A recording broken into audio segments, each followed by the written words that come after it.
What's up, everybody? My name is Mike, and we do our predictions every single week. We can push that from Wednesday over to Fridays now because it is the postseason, and this is the first prediction video I'm doing of the postseason. And so last year, when I did picks for the postseason, I got maybe one right, and so this year is going to be a little different. We're going to get them all right. And starting out, what we have? We have Cleveland down in Houston, going down to that terrible, terrible city with the sweatiness. Humidity in Houston's just disgusting. But as long as Flacco stays what he's been the past couple months, they're gonna win this. And I just Flacco has been churning so well. Yes, he's thrown the most interceptions in the same time period, but he's also been just fiery MVP leading that team. And so as long as Flacco comes out swinging, Browns defense is pretty dang solid. I think that they can go ahead and win this.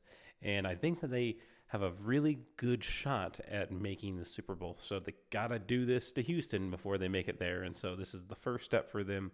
Moving on to Miami and Kansas City, we got the Tyreek Hill Bowl.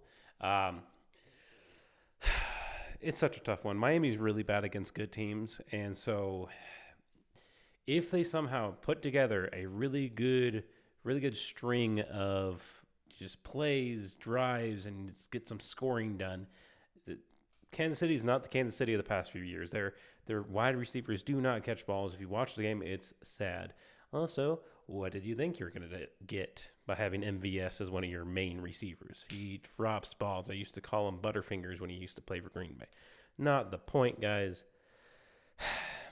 I think Kansas City might still win this.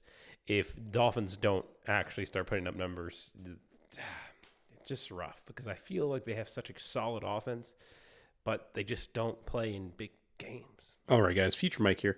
Looking at Kansas City's forecast for the game, and it's going to be with the wind chill, -18 is what's predicted, and 0 degrees there at game time. So what I'm saying is it's going to suck if you're a player out there. And what that really means is that they're not going to be throwing as much just because the ball is going to be hard. People's hands are going to be hard. It's going to be mostly going to be like running, right?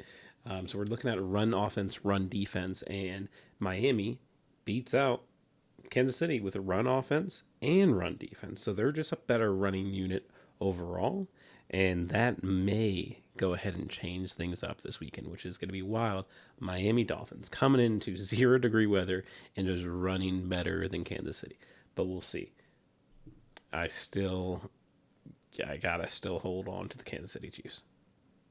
All right, so the first game of Sunday, we have the Steelers going to Buffalo. I picked Buffalo. I just cannot pick the Steelers for this one. I can't trust a team with no defense and no offense, and you gotta have both. You gotta have both from getting to this point onwards.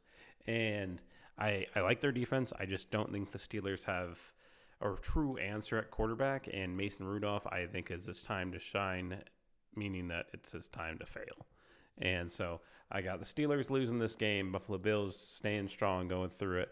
Now, the Buffalo Bills have screwed me so many times this season, so I wouldn't be surprised if there was an upset here, but I really don't think there's a chance that the Steelers are going to win this one. Time to be delusional. Green Bay Packers, Jordan Love, second most touchdowns in the league this year with passing touchdowns, and they're going against the number one passer being Dak Prescott. Dak Prescott is my MVP for this season. That'd be my choice.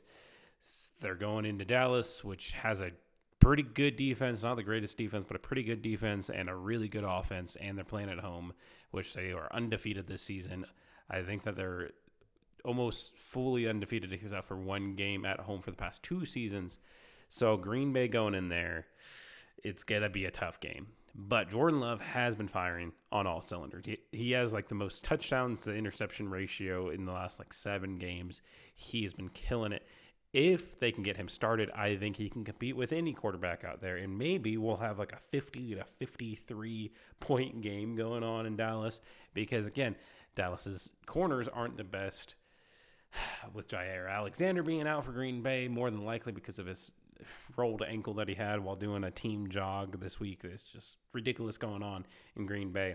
Point is, As a fan, I think Green Bay has a shot. I think be like there's a true shot that Green Bay has, and I have them picked. But to be realistic, I think Cowboys are going to win this one. Going over to the Lions, the first game that they've had there in forever. Um, it's been what 93 or not 93 years since 1993 since they won a division, and that was the NFC Central. So that's the last time they hosted a game in Detroit. But Ford Stadium came up in 2002, so they've never hosted a playoff game there. So this is going to be fun. We got Matt Stafford, number 1 overall pick a few years ago, to the Lions, a longtime Lion. Left them in a big trade with Jared Goff and him a couple years ago, and he's coming back into town. It's crazy because I don't think he's never played a home playoff game in Detroit, and he leaves and they finally get one. So I think the Lions really want to put him down. I think he really wants to put them down, and I just don't know who's going to win. But I have a feeling that the Lions are going to somehow find the way. I really do. It's just like part of my soul really believes they're going to make it at least into the divisional round. But Matt Stafford is looking good. That offense is looking good, and we'll see what happens. But I think it's the Lions' time. In the final game, we have Philly at Tampa Bay. I'm sorry, Philly. You're probably going to lose. Sirianni's probably going to get fired. Bill Belichick's probably going to move to Philly and stay up in the Northeast. And he already has a quarterback. He already has a defense. He just needs to hone some stuff with the Eagles and take him for a ride for the next few years and get Jalen a couple rings. That is what I think is going to happen. But it all starts with them losing to Tampa Bay, who has not been playing pretty well except for that Green Bay game a few weeks ago. And I don't know what's really going to happen, but I can't count against Mike Evans. Baker Mayfield is putting on a show down there except for the past few weeks, and I just... It's either going to be a comeback game for the Eagles saying, fuck all the noise, fuck everything else, we're winning this stuff, or it's going to be the Tampa Bay just being like, hey, welcome to town, we're Tampa Bay, we're Florida, we into weird shit. So I got Tampa Bay picked. I don't know how I feel about this week, guys, but I'm going to go be undefeated this week, right? I'm going to go 6-0. That's my goal this week, 6-0. With that being said, all my predictions are done for this week. It's so weird. It's so weird we're in the playoffs. It's so difficult to kind of even think about these games because there's so many different things that can happen. And it's playoffs, baby. Go ahead and subscribe. I put out some football videos maybe 2-3 times a week, and we got a lot going on. It is the playoffs. I also put out tech videos every single week, so go check that out. This week's video was on the iPad 2020 Pro. It's actually what I'm recording on camera. I'm only doing this to be able to say, hey, check out that other video today. It looks pretty nice. It's not the best thing in the world, but I think it looks pretty nice. Talk to you guys later.